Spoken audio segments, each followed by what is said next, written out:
వాక్యాలు విన్నారు కదా.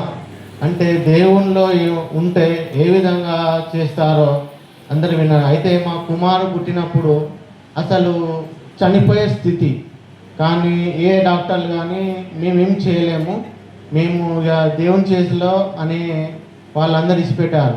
అయితే ఇక మేము ఏంటంటే ప్రార్థన మీదనే మేము నమ్ముకొని మేము చాలా ప్రార్థనలో ఉన్నాం. అదేవిధంగా ఎంతోమంది అంటే మా గురించి మా సంఘ బిడ్డలు కానీ ఎంతోమంది సేవకులు కానీ వివిధ ప్రాంతాల నుండి మాకు తెలియని ప్రాంతాలకు కూడా ఎంతో మంది మా గురించి ప్రార్థన చేశారు. అంటే మేమే ఎవరో తెలియదు అంటే, కానీ మా కుమారుని గురించి మా కుమారుని యొక్క ఆరోగ్యం గురించి ప్రార్థన చేశారు. వాళ్ళందరూ వారు ప్రార్థన చేసిన బట్టి మీ అందరికీ హలో. అయితే దేవుడు ఏం చేసిందంటే ఆ కుమారుని చూసిన స్థితిలో ఏ విధంగా ఉన్నామంటే, ఆ కుమారుడు ఒక కాడ, తల్లి ఒక కాడ, కానీ వస్తున్నాం తీసుకొస్తున్నాం ఒక మధ్యాహ్నము సాయంత్రం అని చెప్తున్నాం. అయితే అక్కడ ఉన్న సిచ్యువేషన్ అనేది తల్లికి తెలియదు. మేము హాస్పిటల్ చుట్టూ తిరిగాము. అయితే కానీ ఏ డాక్టర్ కానీ మేము అన్నానంటే మేము ఆ కుమారుని బ్రతికించడం చాలా కష్టం. అయితే ఉన్న స్థితిలో ఏంటంటే ఆ కుమారుడు వెంటిలేటర్ మీకు వెళ్ళారు.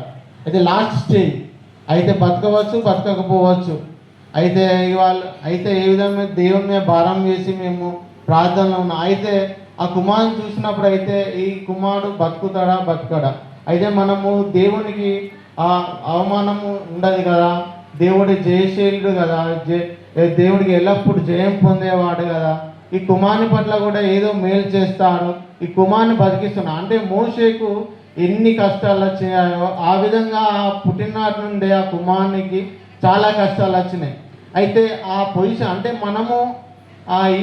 మనం ఇంత పెద్దగా ఉన్నాం కదా, మనం ఒక ఇంజక్షన్ కూస్తేనే ఎంతో బాధ వేస్తుంది. కానీ అతనికి చేతులకు, 2 చేతులకు, కాళ్ళకు, ముక్కులకు, నోట్లకు అతి భయంకరమైన స్థితిలో ఉన్నాడు. అయితే అతను ఒక్కొక్క జీవచంలో ఉన్నాడు. ఆ కుమారుని దేవుడు అనుకోని రీతిగా ముట్టి తొందరగా స్వస్థపరచాలి. అయితే నా ఒక విశ్వాసం ఏంటంటే దేవుడు ఒక ముట్టాలి. అయితే నేను అనుకోకుండా వెళ్ళిపోయాను. మా దగ్గర దేవునికి సంబంధించిన అది ప్రేయర్ ఆయిల్ లేకుండా. అయితే నేను చేసిన ఆ కుమారుడు అక్కడ ఉన్నా కూడా అక్కడ ఎవరు లేరు. ఆ కుమారుని హాస్పిటల్ ఇచ్చి పెట్టేశారు. ఆదివారం డైరెక్ట్ అక్కడ ఉన్న సమీపంలో ఉన్న దేవాలయం వెళ్ళి ఆడ ప్రార్థన చేసుకొని ఆ విధంగా అక్కడి నుంచి వెళ్ళి ప్రార్థన నేను ఆయిల్ ప్రార్థన చేసుకొని ఆయిల్ ఏంటంటే నేనైతే అక్కడ ఆ కుమారుని ముట్టవద్దు, మీరు దూరం చెల్లి చూడాలి, ఆ ముడితే ఇన్ఫెక్షన్ అయితే ఏం కాదు దేవుడే ముడతాడు కదా అని చెప్పి ఆయిల్ని తెలియకుండా నా చేతిలో పూసుకొని ఆ కుమారునికి ఆ స్పర్శ, దేవుని స్పర్శ తాకించాను. ఆ దినమే ఆ కుమారుని బ్రతికించి దేవుడు ఈ సజీవ లెక్కలో ఉంచాడు.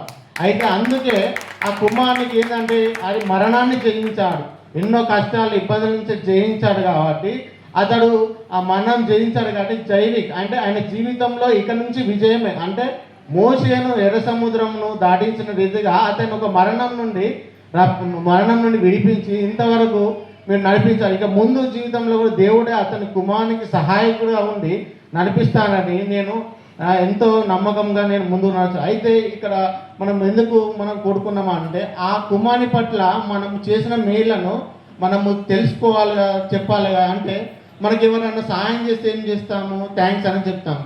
అయితే ఎవరైనా సాయం చేస్తే మనం థ్యాంక్స్ చెప్పకపోతే ఏమవుతుంది, మరి ఇంకోసారికి వాళ్ళు సాయం చేయబుద్ధి అవుతుందా, చేయబుద్ధిగా. అయితే దేవుడు మా పట్ల, మా కుటుంబం పట్ల మాకు చేసిన మేళ్ళని బట్టి మేము దేవునికి కృతజ్ఞత పరంగా మేము దేవుడు చేసిన మేళ్లను అందరి ఎదుట మేము చెప్పుకోవడానికి మేము ఎంతో సంతోషిస్తున్నాము.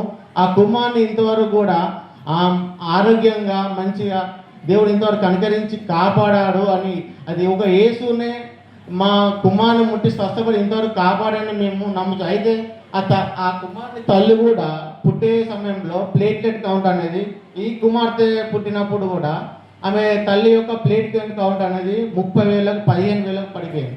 అయితే వారు ఎవరు డెలివరీ చేయడానికి కూడా ముందుకు రాలేదు. అయితే తల్లి బతకదు, ఒక కుమార్తె మాత్రం బతుకుతానని.